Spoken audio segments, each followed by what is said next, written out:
Hey, there you are. Don't go too far. Don't go to the great jump.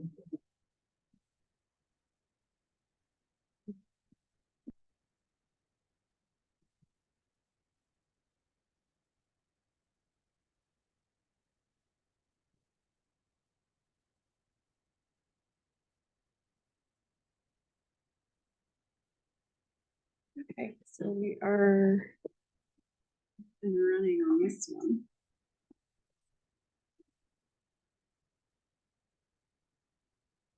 Anybody on board yet? Yep. Huh. Gabriel. If it's only one person or two people, I shall teach. And you're recording it, right? Yep. Good.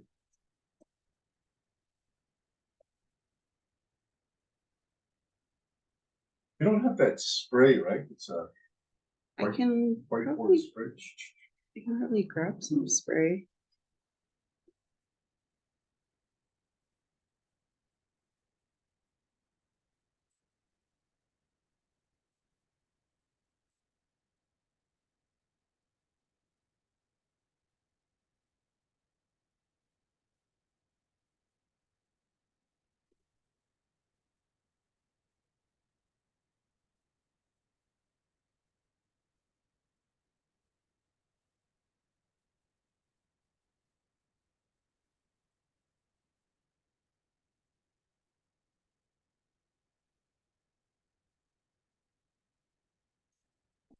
You know, Coleman Door?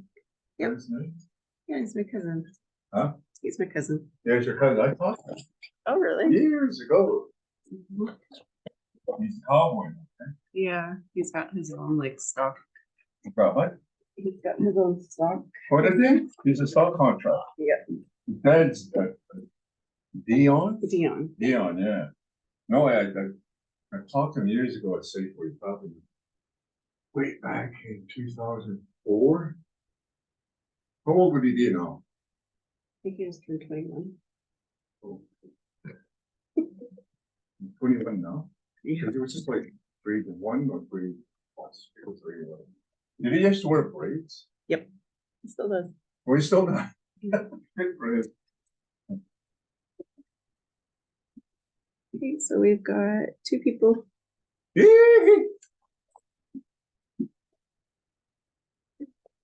That's some money. I'll give you some for Benjamin. Just grab that fortune cookie. What is your fortune?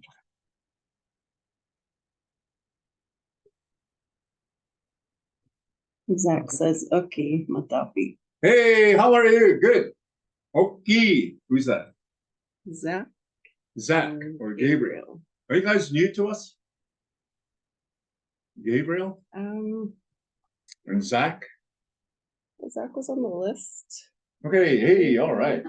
Glad you can join us. I know we've had 2 weeks. Of course, we had Thanksgiving, and then of course we had the National Truth and Reconciliation, Every Child Matters holiday.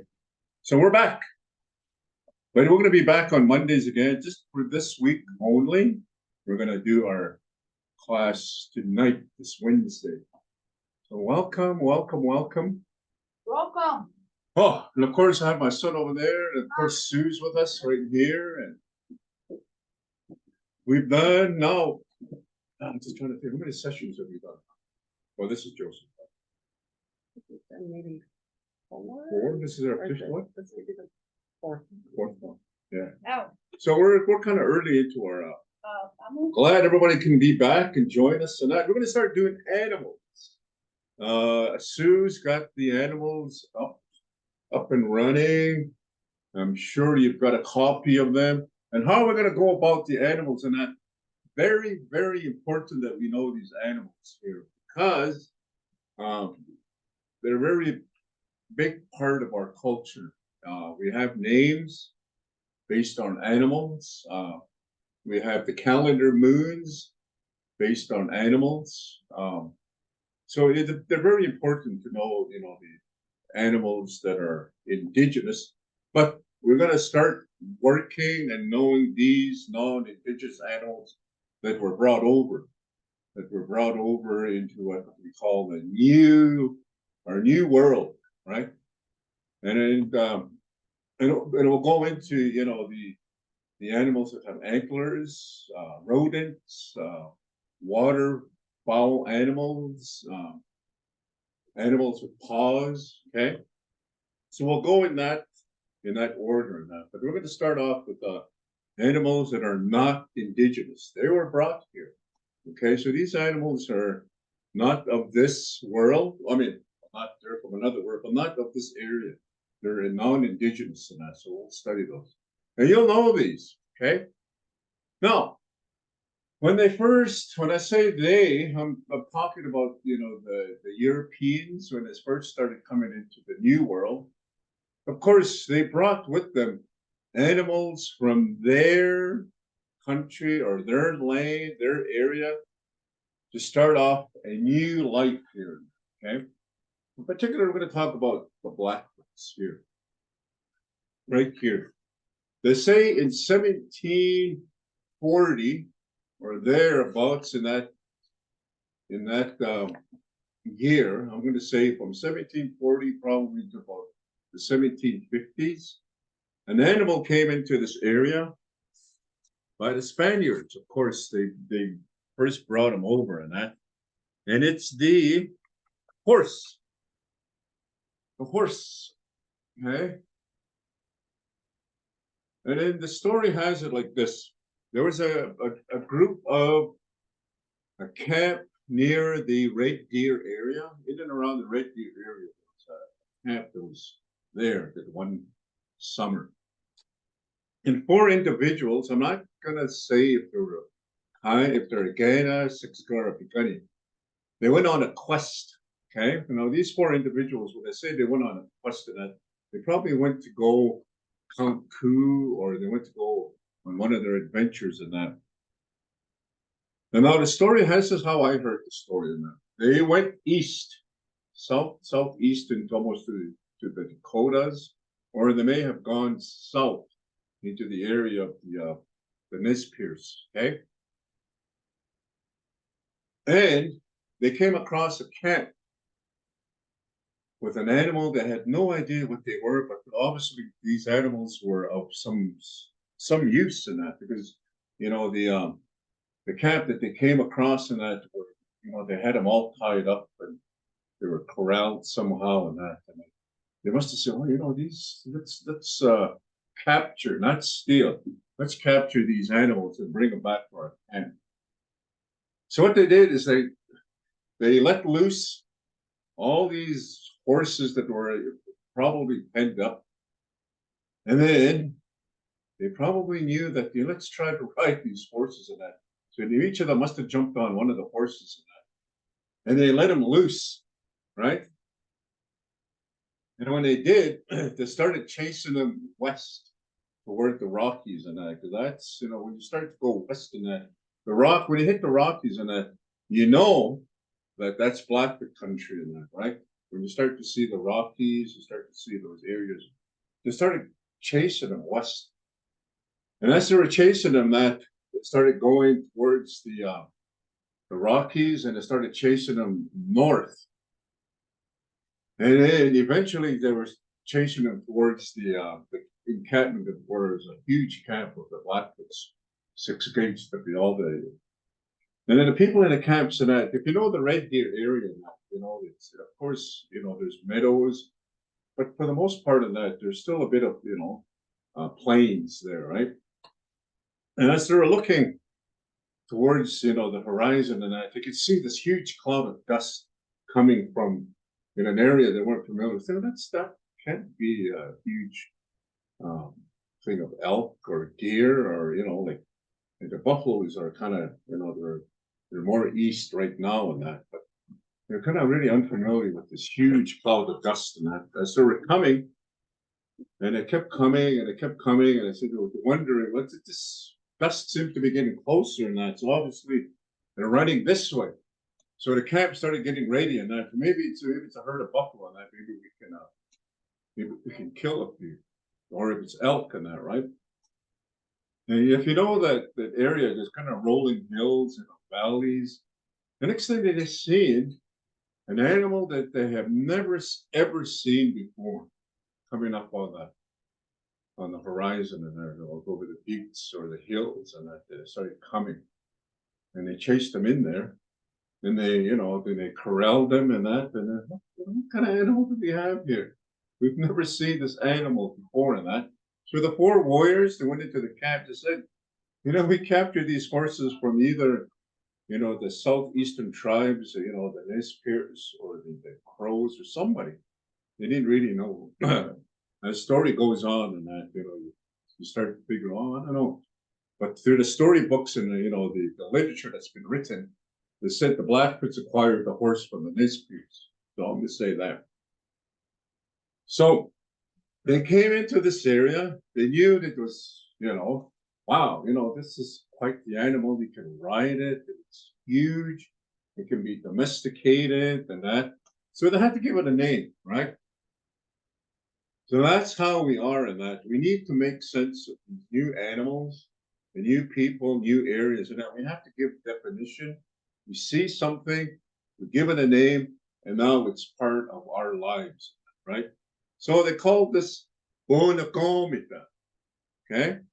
This animal that was introduced into the plains and that was called the Bonacomita. And what that means, the first part of that word, Bonacomita, and imita is a compound word, and you put it together, and it means elk dog. So the translation of a Bonacomita, a horse in Blackfoot, is elk dog. Okay? So they made an observation and seen an animal, huge animal that obviously probably has the features of an elk, right? The facial features, Bonuka. But you can domesticate this animal, to be your friend, so to speak, and that. You can ride it, you can pet it, and so forth, and that. So it's a bonocomita. Say that. Bonocomita. Bonuka, of course, is elk. We're going to learn that later. And imita is the word we use for a dog. Okay? Bonocomita.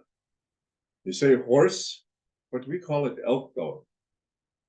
So that's one of the first animals. And there's different breeds of that.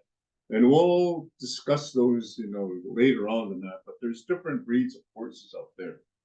There's Pinto, Appaloosa, Palominos, of course, quarter horses and race horses and so forth and that. But that was something that was probably at that time in the 1700s. To see an animal all of a sudden stampeding through the prairies, but yet you can stop them, right? And you can start taming it. And there's ways, they probably had different ways how to break these horses and that, because they're wild, right? You have to be able to tame the horse and that. When they call me that. So that was an observation, right? That's what they see. That's what they see, and that you see something that's different. They probably dialogue with each other and that. Maybe the four individuals that discovered them and then stole them or captured them, maybe they're the ones that gave them the name, right? What kind of animal is that? Oh, it's a bonocomita. Okay. Bonocomita. We have last names right here within the Blackfoots and that. The many gray horses, right? That's a big family of out here in Ghana. What's another horse name? Big Solo horse. That's another horse name. What's another horse name out there? Many gray horses. Yeah, so the many gray horses, Big Solo horse. And of course, there's names that are given to you, like our Soul Rider, Utsumi-Ugasi, Utsumi-Okutopi. But last names, I just know those two. Like specifically from the Bloods. Yeah, the Bloods. So I'm not too sure of six gun. I'm sure there are. Black Horse, I think, is the name over there. Six gun. Bikani. If any Bikanis are on there, tell me if there's any horse last names in Bikani. or any Amskabi country. Yeah, so those names and that, the horse is very important in the sense they say that at the time of the horse arrival into this area, the blood chief at that time was Bull Backfat. Bull Backfat at that time and that when they acquired the horse and that the leadership of Bull Backfat and his minor chiefs and that they were able to expand the territory of the Bloods and that, right? With Bull Backfat, stomach sources, right? They were able to move east because now, you can travel a lot faster and you can, ride further into the areas and that. So Bull Backfat, with the arrival of the horses and that, they were able to expand much more, right? And move, some of the other tribes further east and further south and so forth, right? And with the arrival of the horse and that, they were probably able to hunt at a much more efficiency. Back in the day, they were still using, of course, the Bisca, the buffalo jumps and that. And with the arrival of the horse and that, they were able to probably ride a bit further, and hunt more.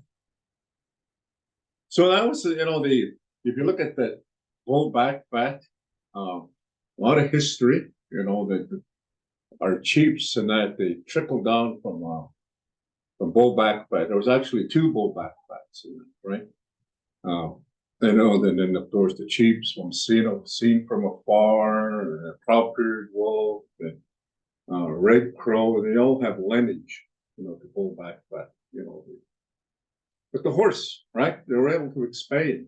They expanded that into the Saskatchewan areas, into the Montana areas, a little further east, and so forth, and that, right?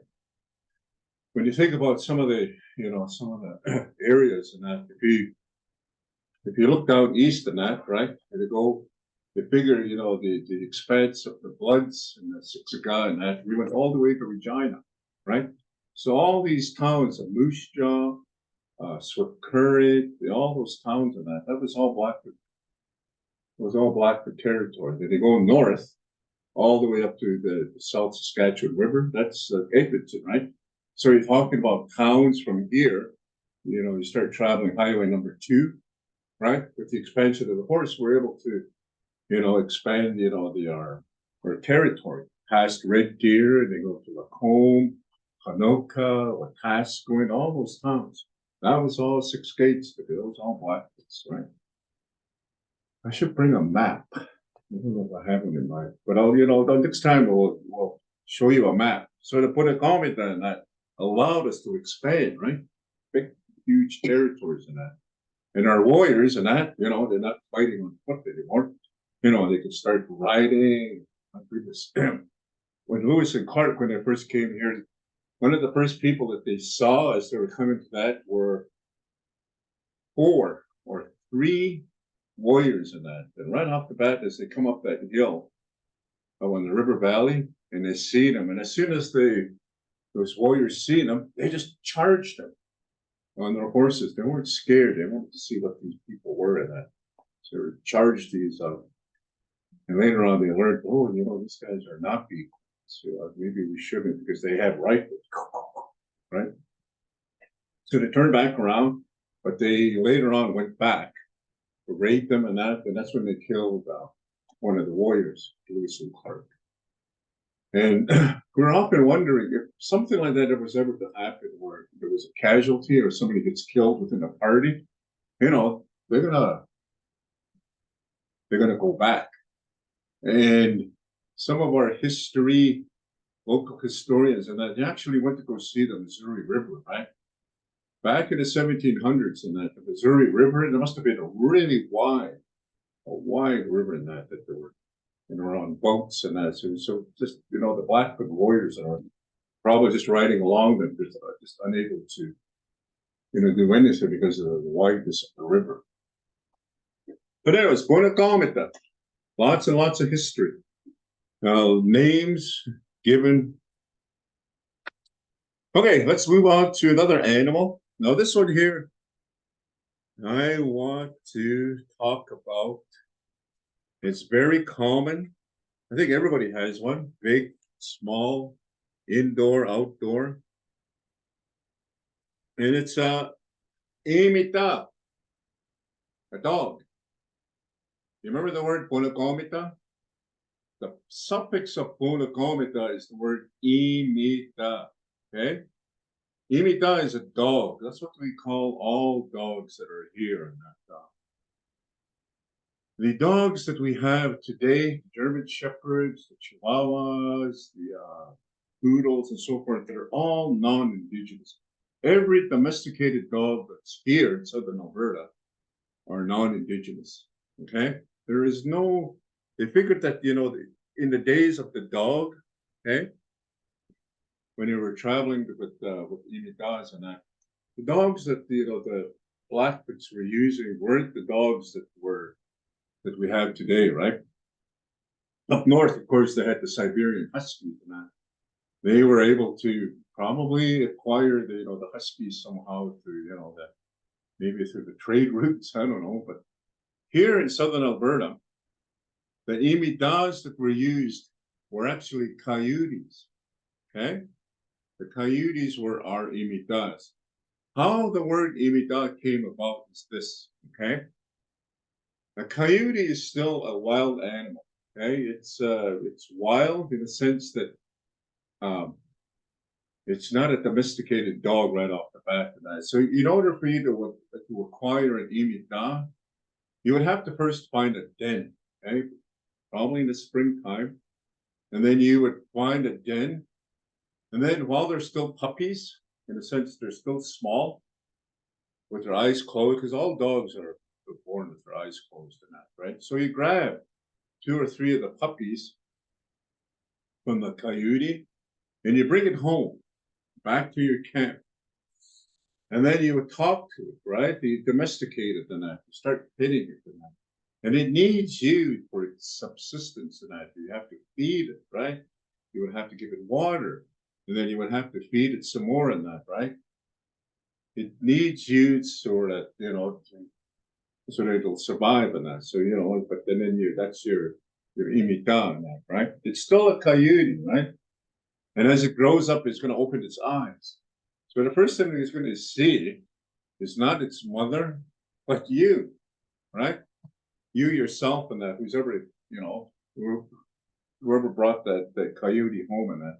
So it's going to see a human being right off the bat.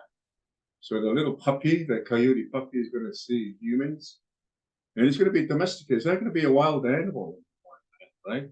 And you start to feed it some more, and you start to water it, right?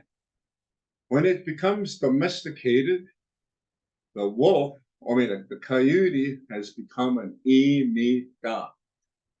That's how we use the word imita, right? When you domesticate the coyote, and it's become now, you're traveling, you use it for your travois and so forth and that, right? It's still going to be a wild coyote. So what they can imagine them, they probably tied them up, right?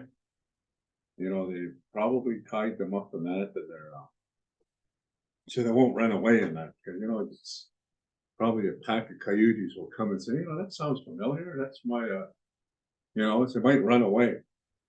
So an imita is the word we use for dog. Any imitas that are out there, whether you have a German Shepherd, a Saint Bernard, any kind of pet that you have that's a dog, we call that imita. But culturally, the coyotes were our imitas. Okay, those are the ones that we used to have. There was no other dogs here in southern Alberta other than the coyotes. And of course, in one of my history books that I seen on that, there was a lady, and I'm not too sure if he was Blackfoot, Siksika, Gaina, or even the Amskabi Pikani. But her imita was a wolf. And this picture was taken in the 1800s of that. They were all black and white, right? And the old lady's standing there, and he's got his hand on a wolf. And the wolf is sitting there like, just like any other dog, and he's posing with this wolf. You think, oh, this one, that must be very rare, right? Very rare to go catch a wolf, bring it home, and then domesticate the animal to be your imita. You know, but I'm sure, you know, like there's stories out there that probably an individual would say, you know, let's get a bigger dog, let's go get a bigger canine. And then, you know, they probably have to go into the timbers and, you know, and wolves are quite large and they're, you know, probably in packs and that, so it's quite dangerous. Even if they go get a wolf as you're aiming down, right? So they probably grabbed this wolf and that, and he was, oh, it's small, you know. How would you like to have a wolf as you're aiming down, right? It's possible, right? So imita, that's our second of our animals. Bonacomita and imita, very common, right? If you go to the Kelvin Stampede or if you go out into the countries, right here in southern Alberta, there's a big ranching industry in that, right? Horse racing, ranching and that. Lots and lots of bonacomitas, right? And of course, I think every household here has an imita, but those imitas were brought over. Now remember, any dog that you see, whether it be your dog, they're not indigenous to our area. They were actually brought over, right? One of my best dogs that I ever had was a rescue dog on the west side. And her name was Cosmo. Oh my goodness, it was a half lab and half German Shepherd. The reason why we rescued it is that in that household there was 2 parakeets, birds, and it had about 6 cats, and it had gerbils and that. There was just no more room for that. So and we had to go to the house and that. Hey, this is Cosmo. Oh, Cosmo. We were petting it, and we brought it home. And it was a really nice dog. It was, you know, it was friendly, it sleeps inside. But the only thing is that he's never seen horses or cows or so much space because he was a city dog, right? He only had his backyard, and of course had to share the dwelling with birds and then of course cats and that. When he went out to the country, as soon as we got out, he sat there, he was looking around. It must have just been an awe of the space, right? Holy smokes, Mr. Ray. And he just took off. He just ran away. I thought, oh, he's going to go home. But he just had so much space in that. He just like ran. First thing he did is he sat beside my dad. He's got horses and that. Gone with that. And he sat amongst the horses and he was just staring at them. You know, what kind of animals are these and that? And then there's stray cows that come around. And he barked the heck out of them, you know, cows and that, because you probably never seen cows in that. And I was the best dog we ever had. Because he was fierce, like it said, so visitors come. He would lunge at them, you know, so he was kind of like our protector, and then my dad as well, too. But yeah, you know, imitas and that, they really, one of the things in that there's stories about imitas, you know, there's a legend of an imita. You ever wonder why they always kind of, when they first meet, they start, you know, smelling their behinds and that, you know? Well, story has it that these imitas were having a meeting, right? And they were called Ganetsumida, Crazy Dog Society. And they're actually imitas, right? Before they go into the meeting and that, they all have to take their tails and they all have to hang them outside, right? They couldn't go into the meetings into the teepee without their tails. So they would take their tails and they would hang them all outside and that. This is my color. And they all went into the meeting. And while they were meeting and that, there was a commotion. Somebody was raiding their camp and that, you know, and the Kametsumidas were the ones that are protecting the camp. You know, so they all ran out, scurrying out the teepee into their lodges from the lodge. And they just grabbed their, you know, just any tail that they had, and they attached it and that, and then they charged whoever was there. But not knowing that, you know, they just grabbed any tail in that, you know, so there was a big dog with a small tail, there was a short dog with a big long tail, you know. So that's when you see dogs, when they first meet, they start to check, is that my tail? That's what that is, eh? You know, so when you see that kind of behavior, think of that meeting that they had and that they're still looking for their tails. They don't seem to match, right? So that's imita, 2 animals, non-indigenous, brought over by the by the new people that came here. Okay, now a pet. Now this animal here was brought over. I'm not too sure which country or not, but they started bringing this animal in that. It's very simple.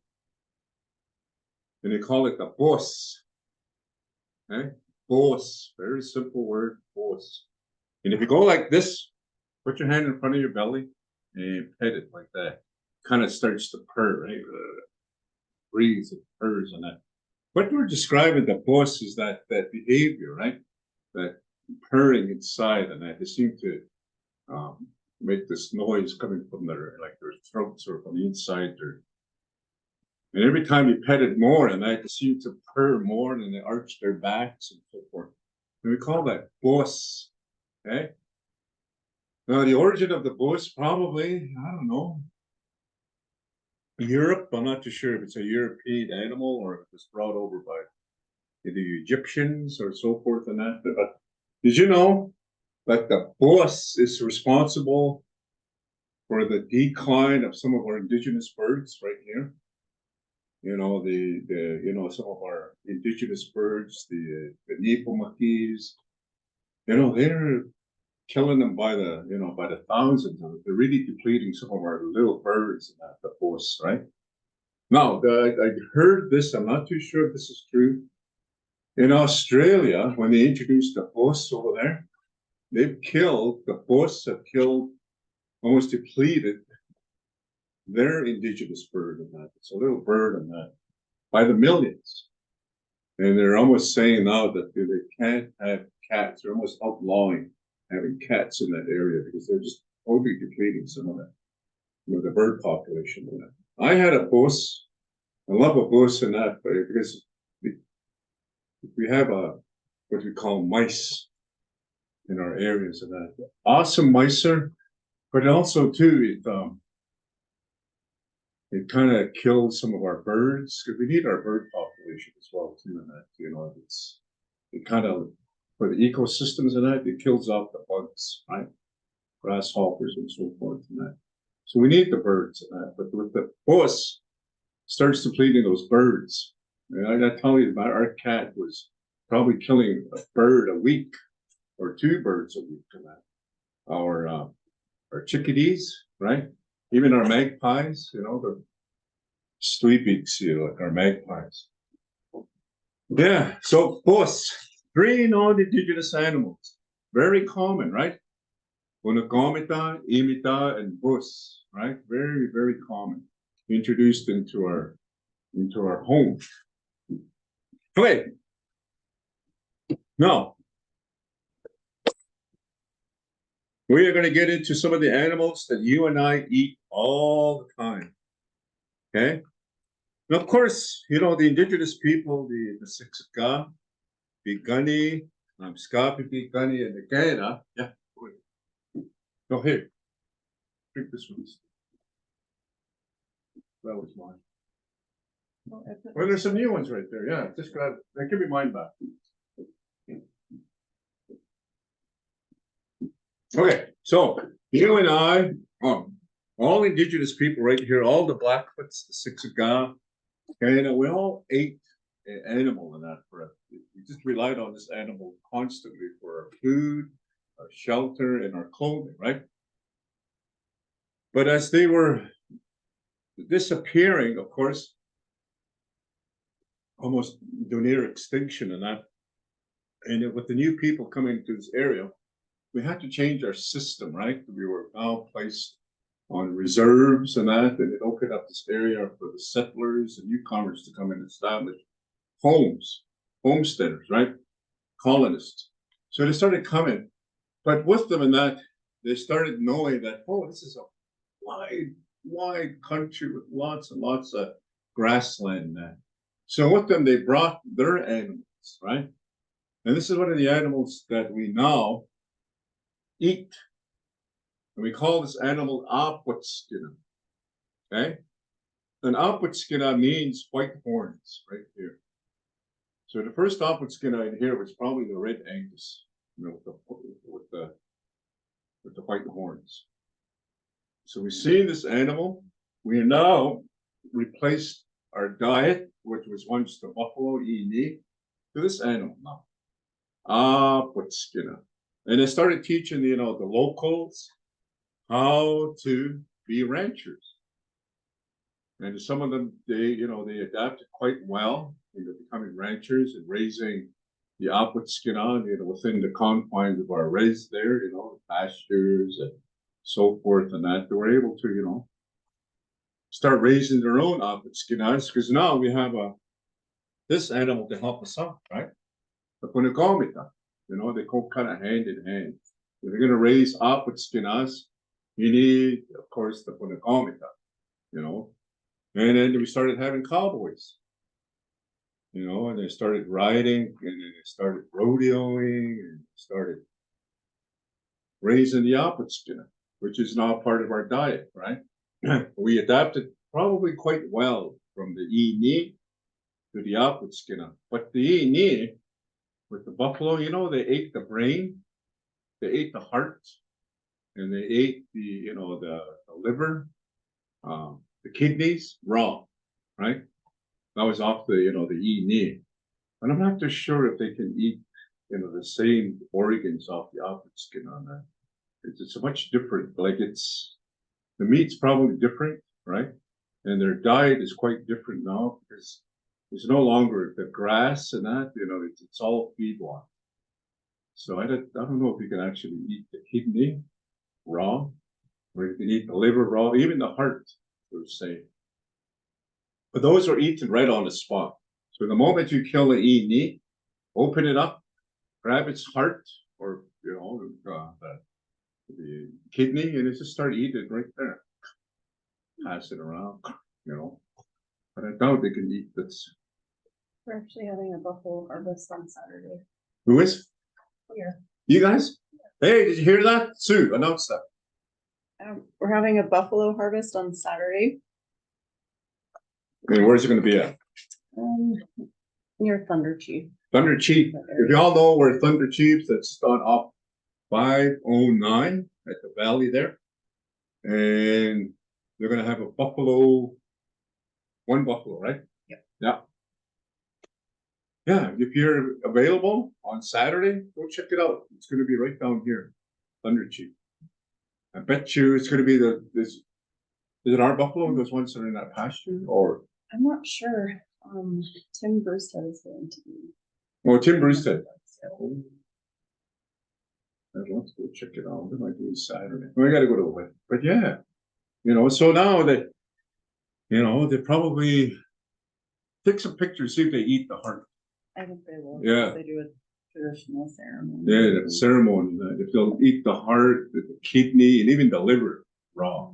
Yeah, and they take the brain out too, and that because the brain's kind of useful in the sense for the buffaloes. That when they use the brain and they start tanning hides and that, they take the the brain of the buffalo and they use that to soften up the the buffalo hide so that it's soft, and you can wear it as a garment.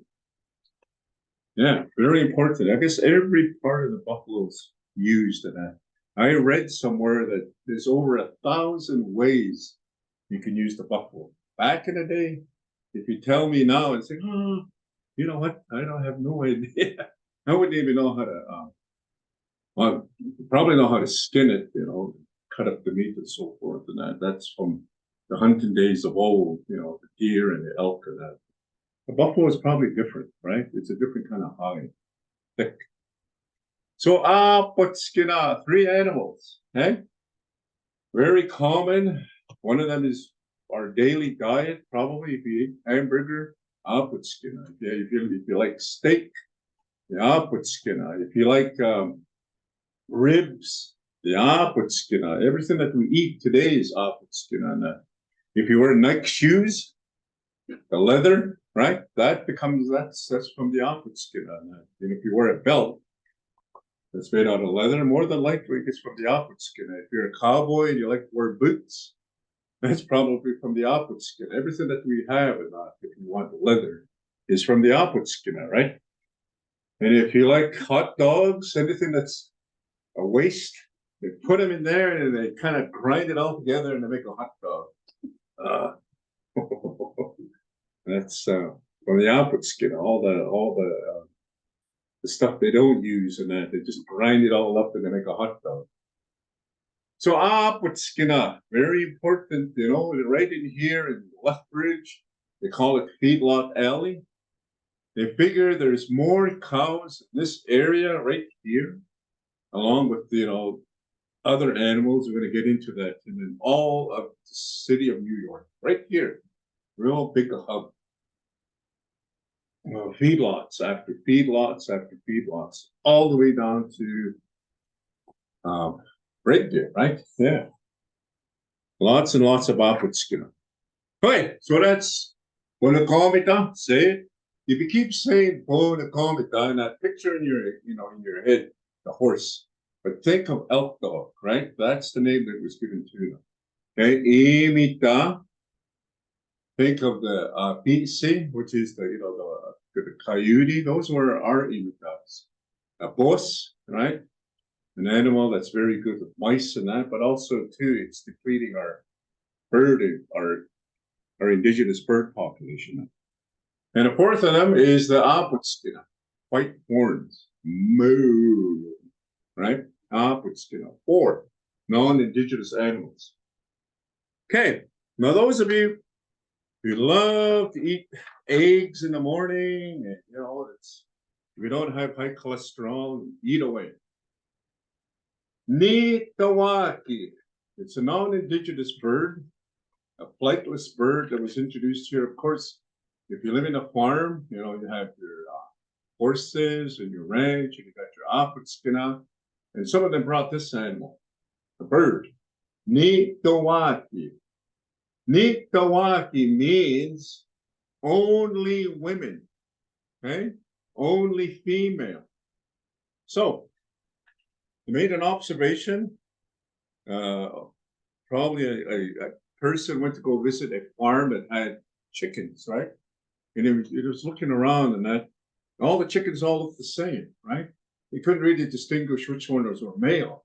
And every one of them laid eggs and that. And so, where's your male? Like, where's your...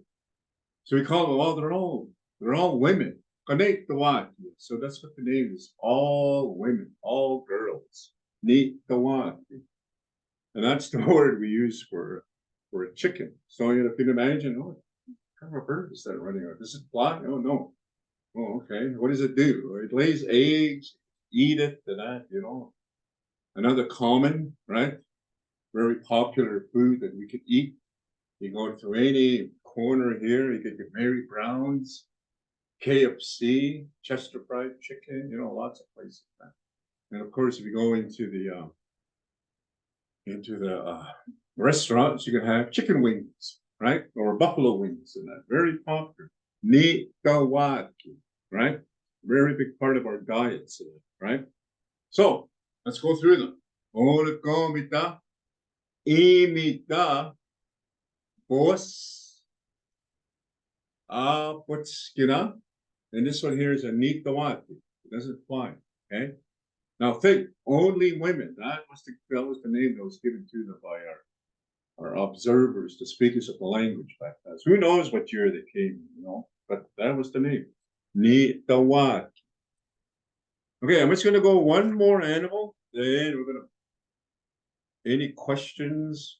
Leave the last 5 minutes for questions, and we'll end off there, because I want to make sure we cover all these animals.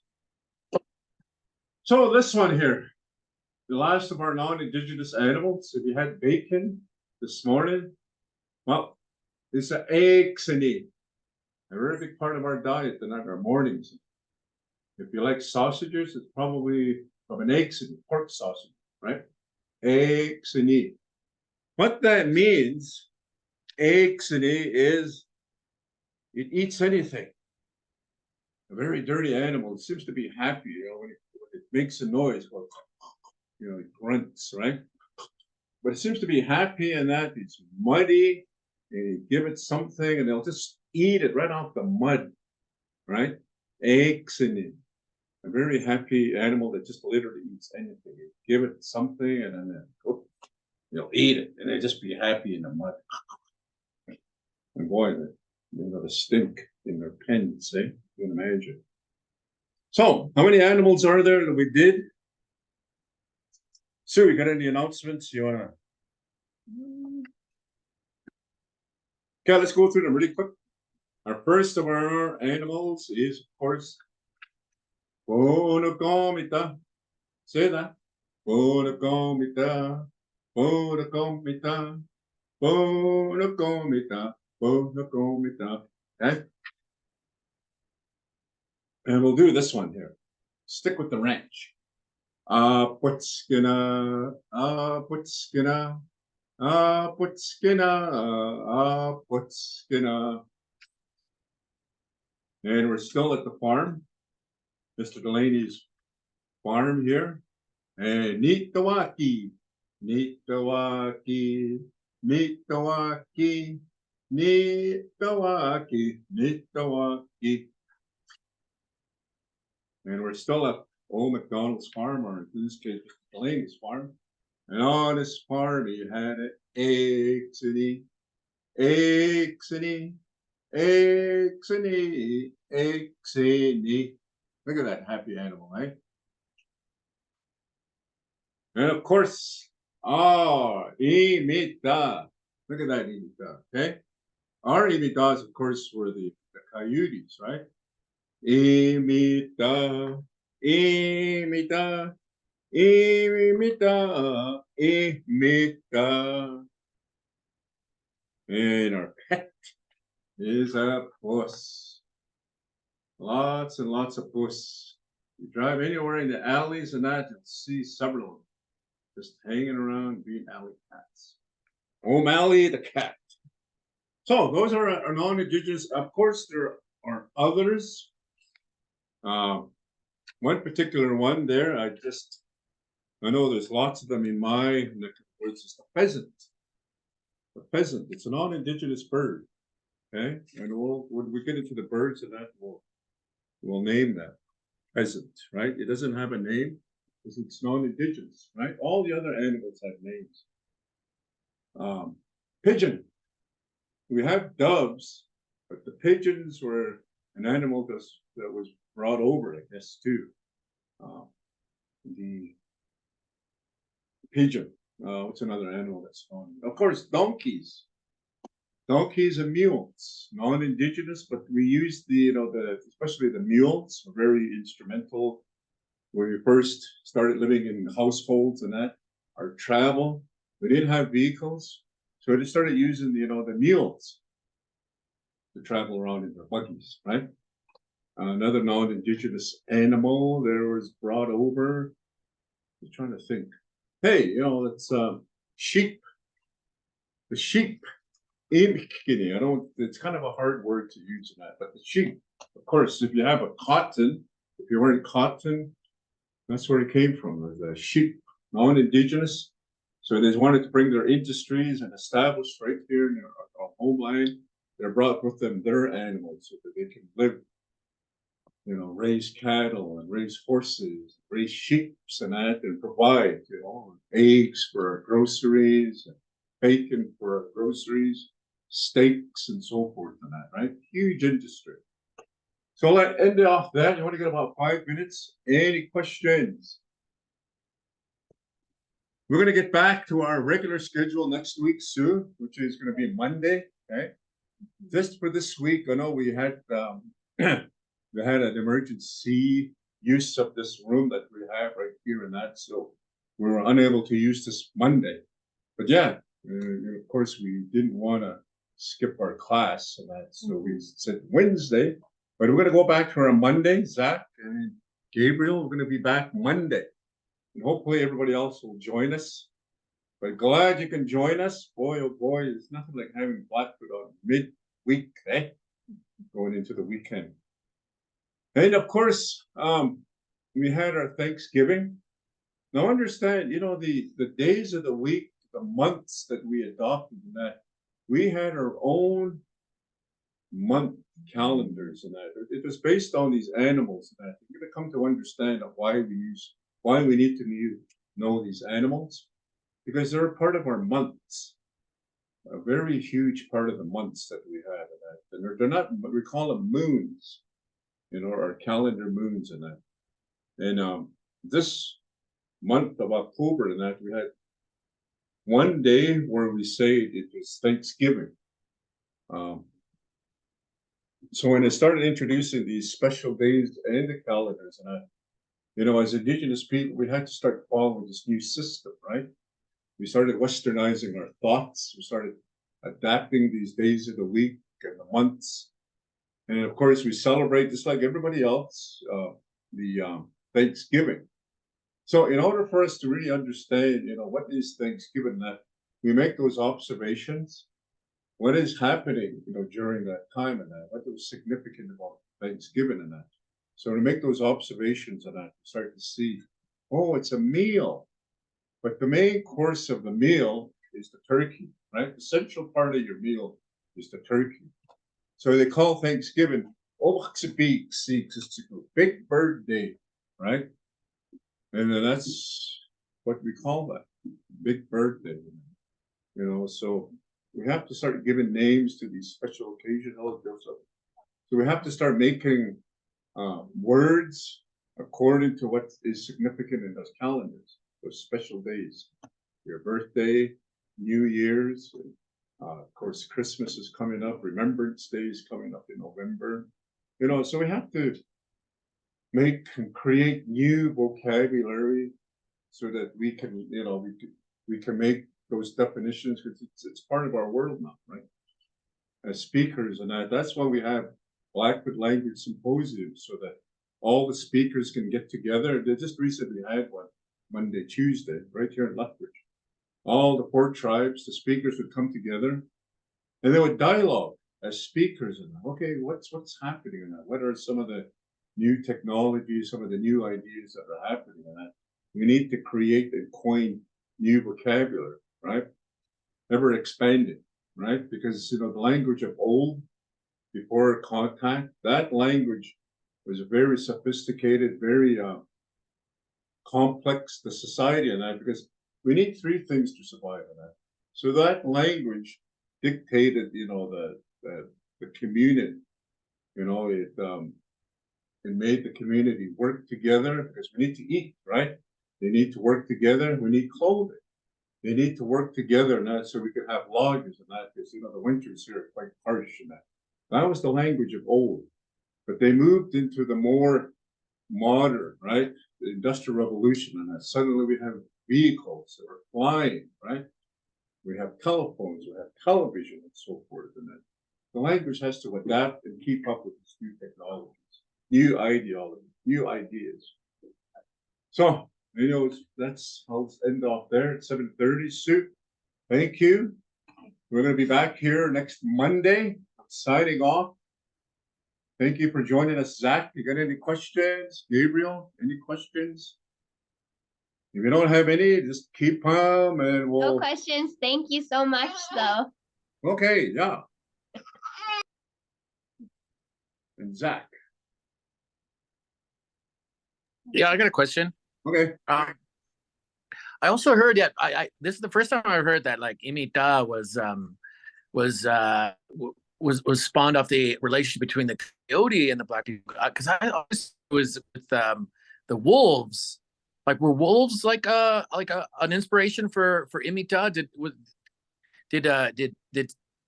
Nitsita Peaks, did they capture wolf cubs too, and did they make them Well, part of the? It's rare. It was very rare, because if you think Okay. of the wolf and that, it's much more.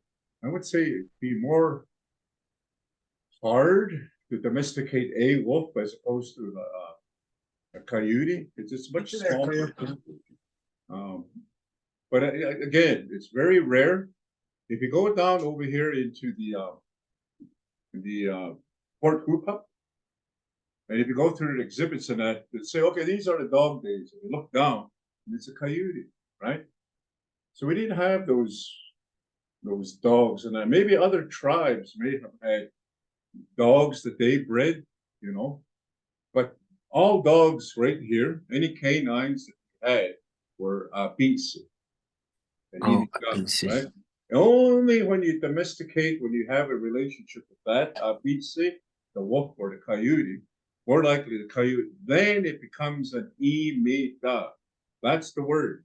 Because that imita Imita. relies on you as a puppy to feed it, right? And you're gonna water it as it grows up into an adult, and that it probably has that instinct of a to go hunt and that. But at the same time, we had that relationship, and this become your imita. If you Yeah. really wanted to put somebody down back in the days, right? You could call that person, imita. I say, I'm not an imita. I don't need you to feed me. I don't need you to water me. I can do my own, right? So think of the mentality of that word imita. It's reserved for that animal only. If you Oh, feed somebody the imita in that back in those days, and you're in for a fight.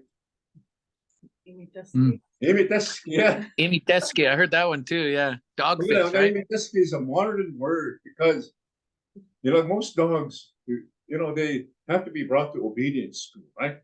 They don't listen because they're inside the house. Imitaski, he doesn't listen. Dog face. We use that word because if somebody's stubborn, imitaski, he doesn't listen. I haven't heard that. Those are some of our elders who say, imitaski. He doesn't listen. He runs wild. To obedience school.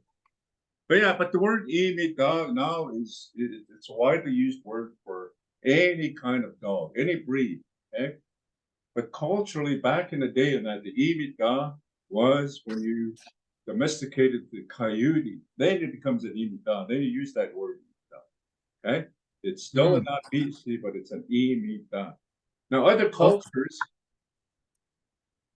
they have imitas that are what? Koala bears, right? Yeah.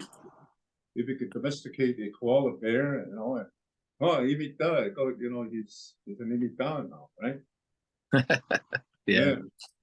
Well, thanks for sharing so much You betcha. today. Next week, same yeah. time, 6:00, and hopefully we'll get everybody back.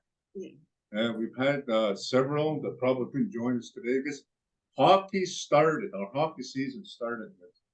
If you're like me, I go to hockey Monday, Tuesday, Thursdays, and you play hockey on the weekends.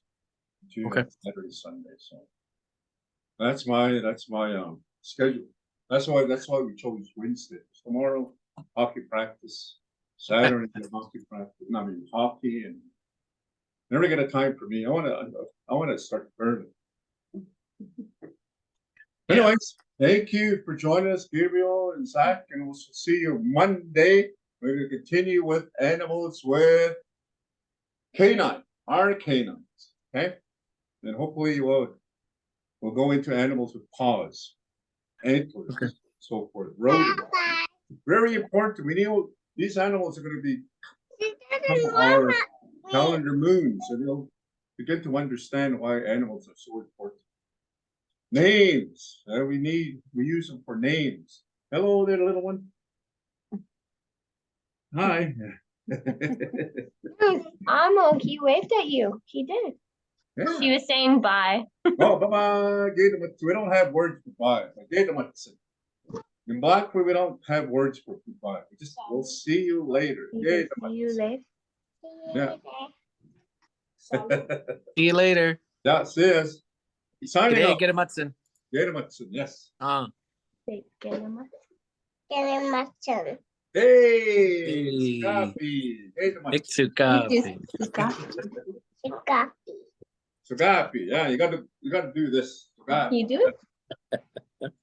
Good job. Yeah, Sugapi. Some people do that, or for me, I still kind of traditional Sugapi. Okay.